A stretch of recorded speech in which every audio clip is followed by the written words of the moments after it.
본 방송에서 제공하는 투자 정보는 투자 판단에 대한 조언입니다. 방송에서 제공하는 주식의 가치, 가격 상승 및 가격 하락에 대해서는 방송사에서 보장하지 않습니다. 이 시각 헤드라인 뉴스입니다. 기획재정부는 오늘 발표한 최근 경제 동향 그린북 8호로에서 세계 경제 개선에 힘입어 수출과 투자 증가세가 이어지고 소비 부진도 완화되고 있지만 광공업 생산이 조정을 받는 등 회복세가 견고하지 않은 모습이라고 밝혔습니다. 이는 지난해 4분기 이후 이어지던 경기 개선 추세가 약화되고 있다는 한국개발연구원 KDI의 평가와 크게 다르지 않은 것으로 우리 경제 회복 국면이 단기에 그칠 수 있다는 우려가 커지고 있습니다. 한국은행이 오늘 발간한 조사 통계 월보 경기 변동성 축소에 대한 재평가에 따르면 글로벌 금융위기 이후 우리나라 경기 변동성은 위기 이전의 0.48배에 그쳤습니다. 경제협력개발기구 OECD 35개국 평균인 0.9배의 절반 수준에 머문 것으로 가계 소비와 기업 투자를 중심으로 축소폭이 커져 경제 성숙에 따른 자연스러운 현상이라기보다는 경제 활력 저하에 따른 결과로 분석됐습니다. 경기 모멘텀을 확보하기 위해 순환 주기가 짧은 정보통신 중심의 수출보다 민간 소비와 같은 내수 동향에 주목해야 한다는 진단이 뒤따랐습니다. 국토교통부 관계자는 민간 택지의 분양가 상한제 적용 범위를 확대하기 위해 지정 요건을 완화하는 방안을 추진하고 있다고 밝혔습니다. 기존의 적용 기준이 너무 엄격해 실효성이 없다는 지적이 이어지다 마련한 방안인데 정부는 다음 달 안에 주택법 시행령을 고치고 이르면 오는 10월 완화된 기준을 시행한다는 방침입니다.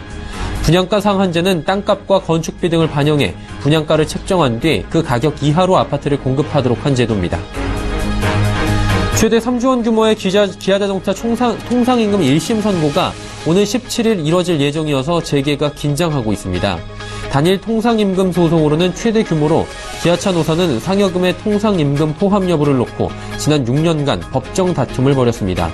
노조원 2만 7천여 명이 참여한 이번 소송에서 기아차가 패하게 되면 최대 3조 원 규모의 임금을 추가로 부담해야 합니다. 한국GM 등 관련 소송이 줄줄이 진행되고 있는 만큼 기아차의 통상임금 선고는 자동차 등 대기업들에 상당한 영향을 미칠 것으로 보입니다. 시청자 여러분 안녕하십니까. 오늘장 내일장 일부 서정덕입니다. 장 초반에 상승 흐름을 가져가던 거래소 시장이 지금은 지수의 방향성을 좀 잃은 모습입니다. 보합권에서 약보합권, 강보합권을 오가고 있는 상황이고요. 거의 지수가 갈 길을 잃은 그런 모습이다 이야기 많이 나옵니다. 일일 천하로 보일 수 있는 이번 주 증시다라는 얘기들도 지금 전문가 사이에 많이 나오는데 조금 오르는가 하면 다시 하락하고 참 장단 맞추기 어려운 이번 주인 것 같습니다. 외국인의 수급 상황 보니까 지금도 사고 있긴 한데 분명히 오늘 매수를 하는데 소폭이고요. 이번 주에 샀다 팔았다 하면서 특히나 오늘은 대형주 위주로 매도하면서 시총상위주들 고전이 보이고 있습니다. 세제 개편안, 부동산 정책 등이 지속적인 이슈로 지난주에 나왔었는데 이번 주에도 하락하는 시점에서는 어김없이 이 이슈가 쏟아져 나오고 있고요. 관망 분위기로 시장을 이끌어가고 있습니다. 이 이슈는 분명히 한순간에 끝날 수 있는 이슈가 아니고요. 조금 전에 헤드라인 뉴스에서도 전해드렸다시피 지속적으로 보완 대책들이 나오기 때문에 시장에서 예의주시하면서 하락장에서는 분명히 핑계 삼아서 나올 얘기들입니다.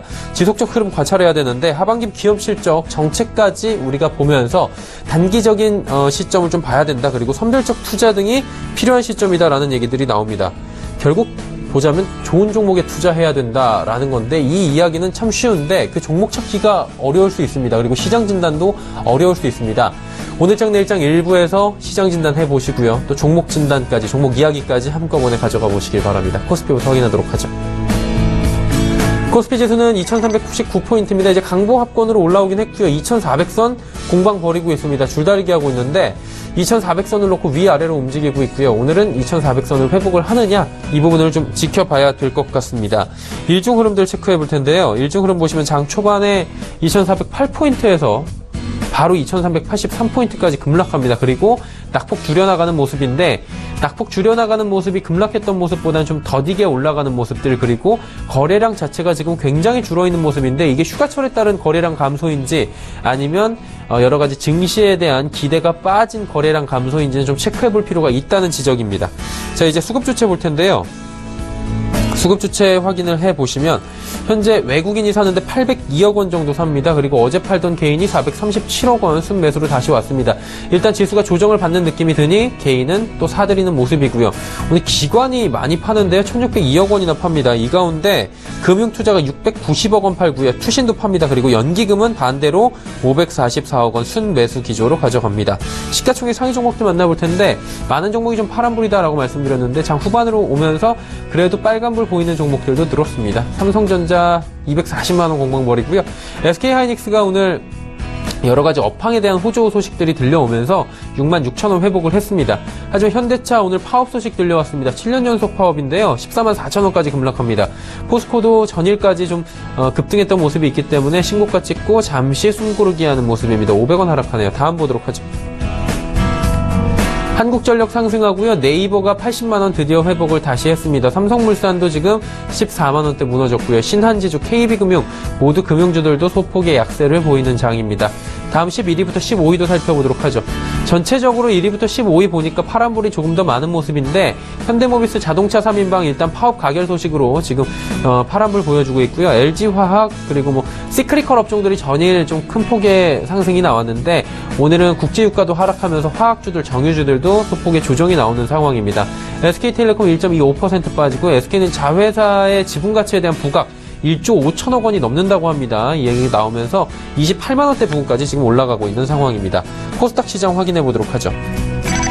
코스닥 시장 볼 텐데 650선은 회복을 했습니다. 2.53포인트 상승했고요. 0.4% 가까이 상승합니다.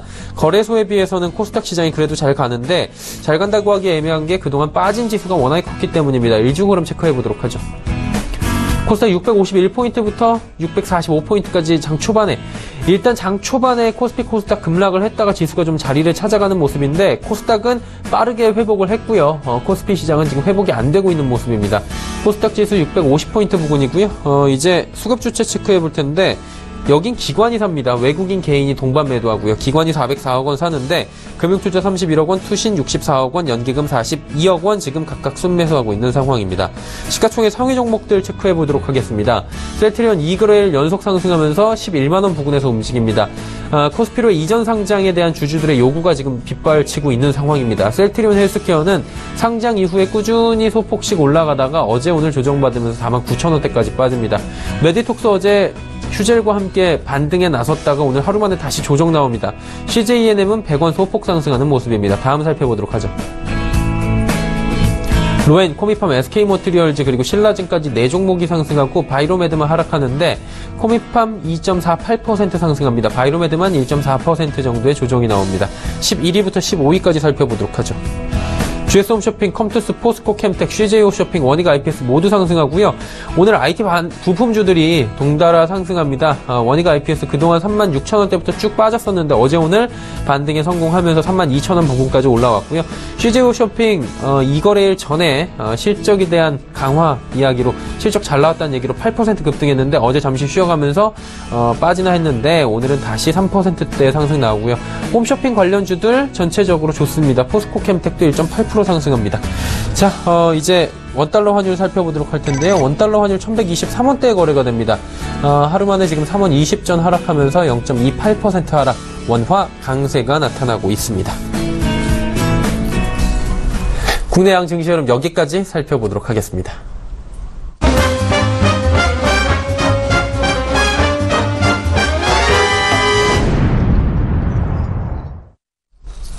오늘장 이슈 짚어보면서 이야기 나눠보도록 하겠습니다. 메리츠증권증권 여의도금융센터 김민수 부장입니다. 안녕하세요. 네, 안녕하십니까. 자, 코스닥은 상승을 폭을 조금씩 다시 키워나가고 있고요. 코스피는 지금 보합권에서 위아래로 좀 지지부진한 모습들 보여주고 있습니다.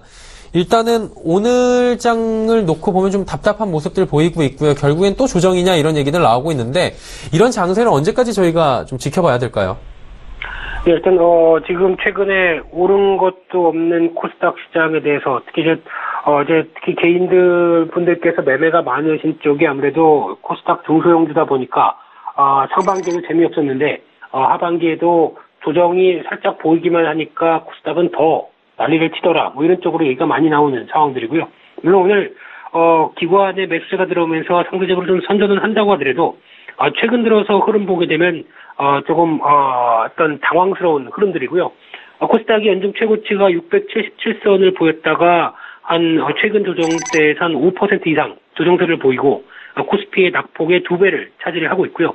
지금 지수대를 보게 되면 사실상 지난해 말 수준이다라는 쪽으로 봐야 될 것 같고 연초 대비 한 1% 남짓 올라온 정도에서 지금 그 흐름이라고 볼 수 있는 상황들인데 코스피는 한 18% 정도 상승했는데 코스닥은 왜 이래? 뭐 이런 식의 흐름들이 아닌가 생각되고 있는데 여러 가지 요인들이 있겠지만은 가장 중요한 흐름들이 최근에 조금 더 타격을 받았던 상황이 아무래도 정부 세법 개정안 관련된 부분이 아닌가 생각되고 있고요. 그래서 이제 대주주 양도 차익 과세 강화와 같은 흐름들이 나오다 보니까 아무래도 여러 가지 투자 심리가 흔들리는 측면들 거기다가 가장 고질적인 얘기로 많이 나왔던 게 수급의 공백 상태. 그러니까 즉 연기금이나 장기 외국인 투자자가 매수세를 굳건하게 하지 못하는 어떤 안전판이 없다라는 부분들이 가장 큰 약점으로 작용하지 않나 생각되고 있고요. 또나 이번에 코스닥 시장을 다시 한번 잘 보실 필요가 있는 부분들은 코스닥은 쉽게 말씀드리면은 코스피와 다르게 코스피는 삼성전자, SK하이닉스가 IT 업종의 시가총액 1, 2위를 차지하고 있는데 코스닥은 셀트리온 헬스케어, 메디톡스, 즉 바이오주입니다. 그렇다는 얘기는 바이오주가 시장을 끌고 가는 분위기가 나오는 시장의 트렌드가 돼야 코스닥 시장의 지수와 함께 살아나는 모습들이 크다라는 쪽으로 봤었을 때 아무래도 이런 부분들은 어떻게 보면 어떤 지금 시장에 맞지 않는다라는 쪽으로 봐야 되는 흐름들이고요. 게다가 이제 대형주 중심의 시장을 강세가 들어오는 부분들이다 보니까 이 경기 회복이 들어오면서 기업 이익이 반영될 때 아무래도 대형주 먼저 반영되는 속도가 좀 크다라는 점들 거기다가 개인 시장 참여도가 좀 상대적으로 약화된 부분들이 이런 어떤 코스닥 시장의 어떤 불안 요인들을 계속 만들었다는 쪽으로 볼 수 있을 것 같은데 그런 관점에서 봤었을 때 일단 지금 나오는 흐름은 정부 주요 국정 과제를 보게 되면 그래도 중소형 기업들의 어떤 육성책들이 좀 더 높지 않을까라는 관점과 함께 그래도 코스닥 시장도 실적이 좋다. 즉 작년 대비해서 한 40% 이익 증가가 이어질 것이다라고 하는 실적 개선세의 흐름을 맞추게 되면 그래도 한 번쯤은 반영이 되지 않겠느냐. 그런 어떤 기대감은 남아있다라고 봐야 될 것 같고요. 그러나 일단 지금 나오고 있는 기조 쪽에서 봤었을 때 아무래도 이 실질적인 수급의 변화가 가장 중요하다라는 관점으로 봤을 때 특히 기관 중심의 수급 흐름들이 다시 한번 어느 정도 좀 차지를 해야 코스닥은 움직일 가능성이 높다는 측면에서 수급 확인하는 게 가장 중요하지 않을까 그렇게 보여지고 있습니다.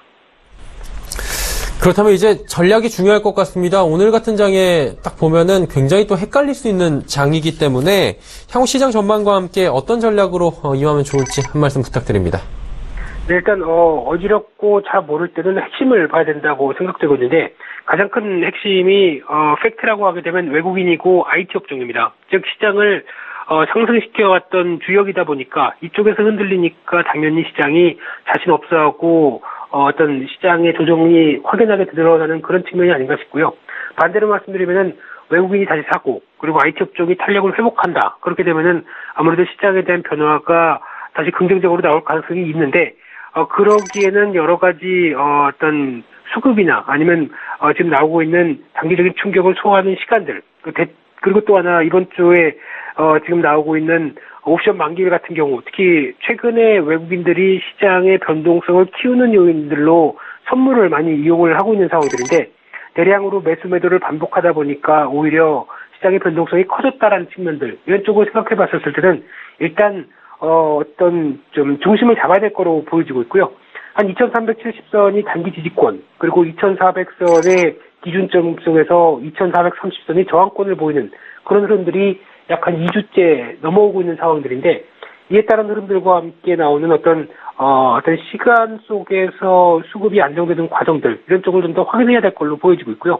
그래도 시장의 큰 기조는 바뀔 게 없다란 쪽으로 봤었을 때 시장이 약할 때 여전히 하반기에 나오는 어떤 실적들이 양호한 업종과 종목들은 계속 비중 확대시키는 전략들이 그래도 이기는 전략이다. 이런 쪽으로 말씀드리겠습니다.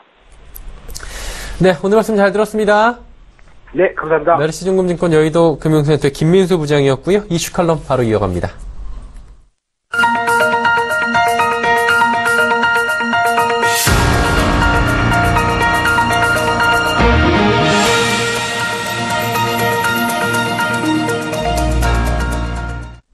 마켓 리더들과 함께하는 시간 이슈 칼럼 시간입니다. 오늘은 키움증권 투자전략팀의 홍춘옥 박사와 함께합니다. 박사님 안녕하세요. 네, 안녕하십니까.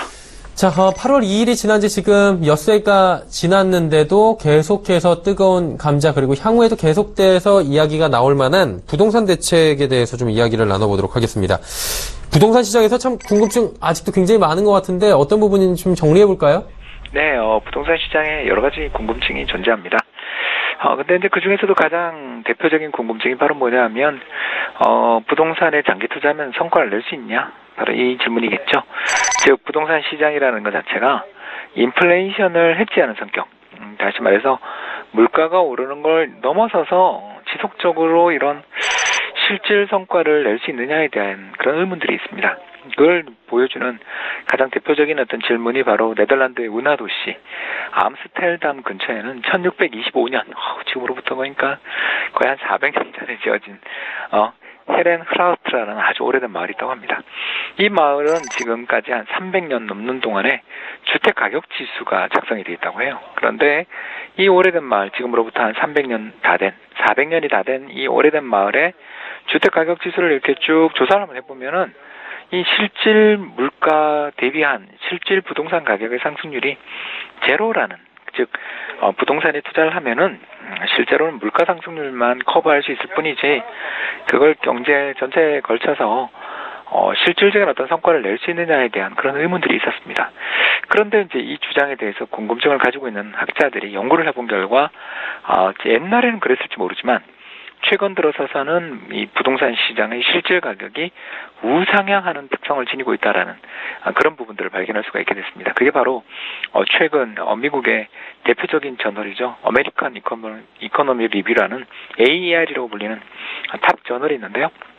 거기 실린 논문에서 간단하게 이야기를 해보자면 지난 한 100년 동안의 전 세계 주요 14개 나라의 부동산 가격의 동향을 살펴보니까 1970년대 또는 60년대, 빠른 나라는 60년대부터 부동산 가격이 실질 가격, 즉 물가 상승률을 감안한 실질 가격이 상승하기 시작했고 그 상승의 과정에서 1960년대 이후 전 세계 부동산 가격은 거의 한 실질 가격 기준으로 해서 4배, 즉 400% 정도 올랐다라는 겁니다. 결국 물가 오른 걸 감안하고 보면 실질 가격이 상승했다라는 건 이 부동산이라는 자산에 투자를 하는 것이 실질적인 성과를 내는 데 있어서 상당히 좀 도움이 되는 그런 자산이 될 수 있다라는 의미가 되기 때문에 자산 배분에 있어서 부동산 시장에 대한 어떤 장기 투자 이런 것은 그렇게 나쁜 선택은 아니지 않느냐 이런 이야기가 될 수 있을 것 같습니다. 네, 일각에서는 이제 글로벌 부동산 시장이 식으면서 일본형 장기 불황에 대한 이야기도 나오고 우리나라를 비교할 때 꼭 일본식 불황을 이야기를 하고 있는데 부동산도 뭐 유례 없을 것이다라는 얘기들도 하면서 걱정하는데 이 부분은 어떻게 보십니까? 네. 참 일본 이야기를 우리가 이제 많이 듣고 또 많이 보게 되는데요. 일단 이제 이 쿠놀 교수를 비롯한 여러 학자들이 조사를 해본 결과 일본이라는 나라가 굉장히 아웃라이어, 그러니까 다시 말해서 평균에서 크게 벗어난 아주 독특한 존재라는 것을 알 수 있습니다. 전 세계 호주부터 시작해서 벨기에, 캐나다, 덴마크 등등 전 세계 주요 12개 나라의 실질 주택 가격의 흐름들을 이렇게 함께 한번 조사를 한번 해보면 일본만 유독 부동산 가격이 실질 주택 가격 기준으로 해서 무려 35배 정도 올랐다가 그 뒤 그 수준에서 반토막이 난 그런 아주 특이한 경우였다는 걸 알 수 있고요. 또 우리는 부동산 시장이 끝없이 침체되고 있다 이런 생각들을 가지고 계시는데 실제로는 아베노믹스 2013년부터 시작됐던 일본의 새로운 통화 공급 확대 정책 발표 이후에 또 일본 부동산 시장도 다시 또 최근에 상승 흐름을 타고 있다는 걸 알 수 있습니다. 즉 다른 나라들 중에 어떤 나라도 일본만큼 상승한 나라도 없고 또 일본만큼 저렇게 시장이 무너져 내리는 경험들도 없는 그런 상황들이라는 걸 생각해 보면 결국 전 세계 부동산 시장이 다 같은 방향으로 움직인다라고 보기보다는 일본만은 적어도 상당히 좀 다른 형태의 시장 조정을 겪었다 이렇게 말씀을 좀 드릴 수가 있겠습니다. 그럼 리먼 사태 한번 여쭤보도록 할 텐데 2008년, 2009년도에 있었던 리먼 브로더스 사태를 우리는 기억을 하고 있습니다. 그 부동산 관련해서 그 대출 문제로 일어났던 거잖아요. 결론적으로 보면. 그 이후로 부동산 거품이 빠져나가고 부동산 시장이 침체될 것이다라는 얘기가 있었는데 그 상황하고 지금은 또 많이 달라지지 않았습니까? 네, 그렇습니다. 세계 부동산 시장에 뭐 한 방향으로 또 글로벌 금융위기의 영향으로 다들 침체됐다. 그건 좀 오해이고요. 저희들이 이제 2012년까지 크놀 교수의 데이터를 이용해서 2013년부터 시작해서 14, 15, 16 이후 4년 동안의 통계를 갖다가 저희들이 연장을 해서 살펴본 결과는 일단 나라마다 다 달랐다 이렇게 말씀을 드릴 수가 있겠고, 평균적으로 본다면 실질 부동산 가격이 꾸준히 상승하고 있다라고 말씀을 드릴 수가 있겠습니다. 왜 이런 일이 벌어지느냐? 결국 부동산 시장에서 가장 중요한 건 그 나라의 지정학적인 특성입니다. 그러니까 나라가 면적은 넓은데 인구가 적다. 예를 들어서 호주나 캐나다 같은 나라들 같은 경우에는 부동산 시장이 인구가 아주 밀집해 있는 나라랑 또 다른 문제를 가지고 있을 거고요.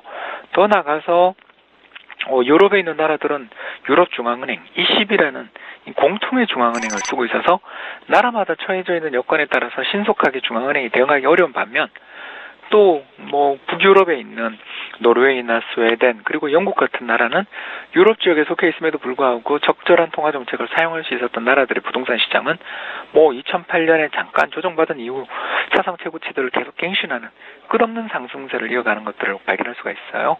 그렇기 때문에 이렇게 우리가 어떤 세계 부동산 시장이 2008년 또는 뭐 몇 년의 어떤 위기를 겪으면서 다 동조화됐다, 이렇게 볼 수 있는 부분들이 없는 건 아닙니다만, 나라마다 위기 이후의 극복 과정, 또 위기 이후의 조정 과정들이 제각각 다 다르다라는 것.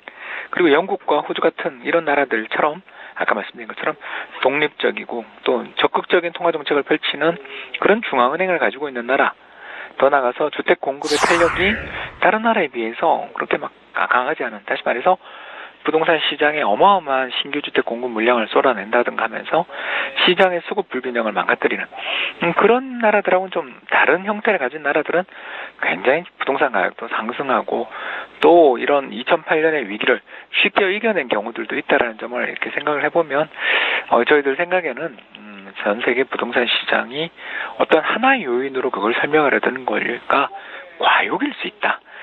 다시 말씀드려서 세계 경제, 글로벌 경제는 굉장히 복잡한 곳이고, 그게 뭐 단 한 가지의 이유만으로 이렇게 설명을 한다든가, 뭐 예를 들어서 인구가 어떻다든가, 또는 뭐 버블이다 아니다, 또 그 나라의 지정학적 위치가 어떻다, 이런 한두 가지 요인만으로 그 나라를 설명하고 부동산 시장을 설명하려는 노력은 좀 헛수고일 가능성이 높다.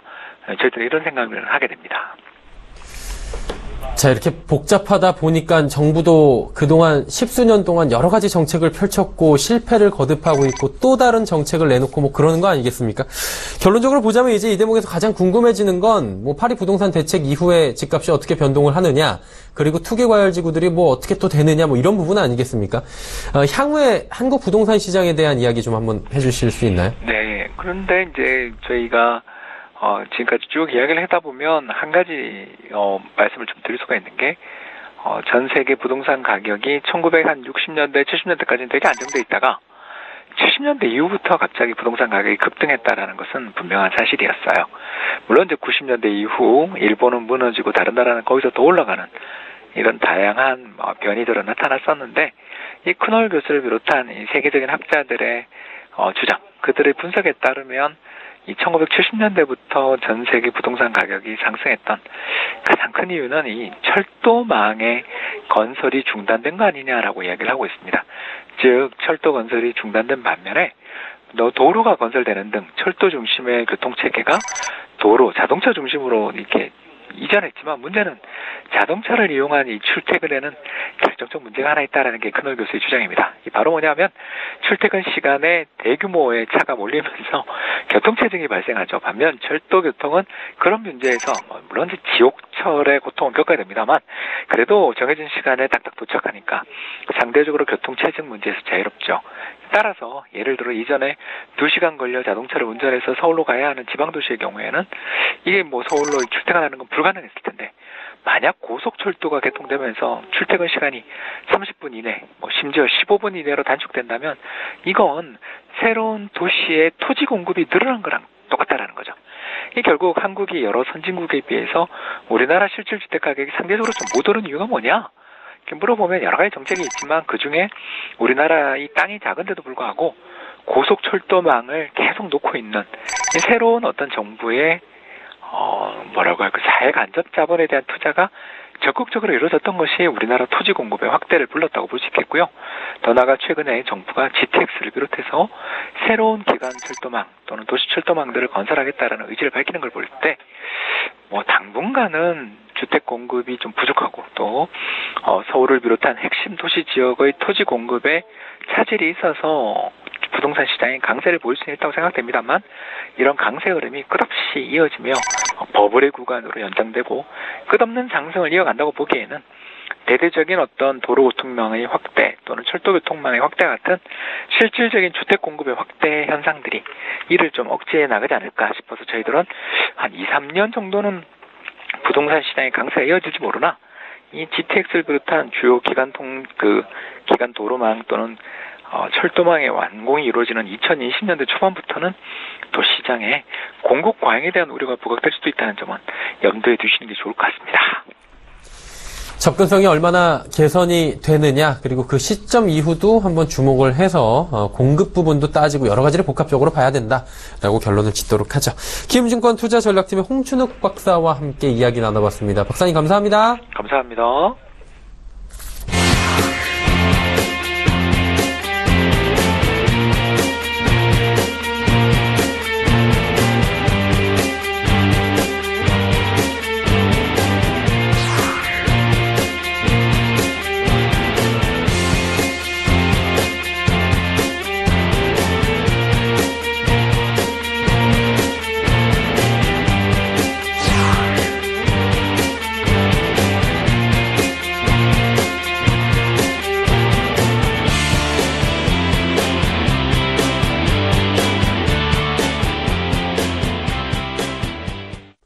오늘장 내일장 1부까지 쭉 함께 하셨고요. 잠시 뒤 오늘장 내일장 2부 예고해드리도록 하겠습니다. 많은 종목들을 쉽고 빠르고 정확하게 짚어드리는 시간 라이브 매매 타임이 준비가 돼 있습니다. 전문가 두 분이 직접 종목 소개를 해주시기도 하지만 여러분의 문자 상담도 받고 있습니다. 궁금하신 종목을 100원의 정보 이용료 추가되는 샵 0082번으로 보내주시면 되는데요. 이분들과 함께 하도록 하죠. 주식탐탐의 주보람 팀장, 동부증권 범어지점의 김치균 대리와 함께합니다. 잠시 뒤 2부에서 뵙겠습니다. 고맙습니다.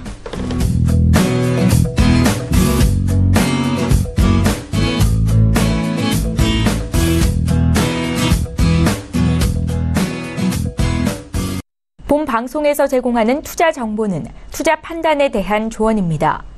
방송에서 제공하는 주식의 가치, 가격 상승 및 가격 하락에 대해서는 방송사에서 보장하지 않습니다.